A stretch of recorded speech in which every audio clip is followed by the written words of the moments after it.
Start by navigating to canvas.ucsc.edu on your web browser. You will sign in using your Cruise ID and Gold password.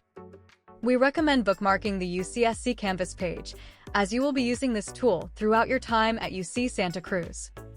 When you log into Canvas, the first thing you see is the dashboard, which provides an overview of your current courses. If you do not see courses you are enrolled in, it may be too early. Courses need to be published by your professors before students are able to view them.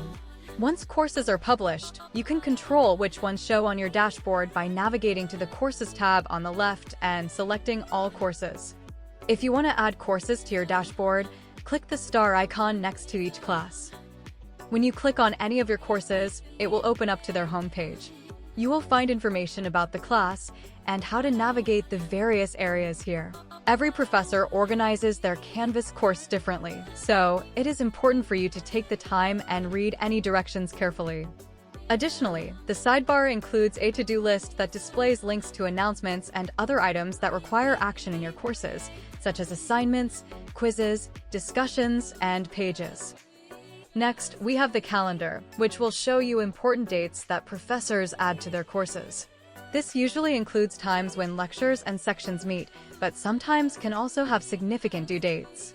You can view the information here as a calendar or an agenda depending on your preference by selecting the week, month, or agenda buttons. You can also add your own items to this calendar by clicking on the plus icon button. Finally, we have the Canvas inbox. This is where professors, teaching assistants, and classmates can send and receive messages from the specific courses you are in.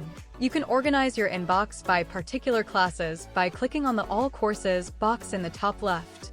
We encourage you to visit the Information Technology Services (ITS) website to learn more about using Canvas at UCSC.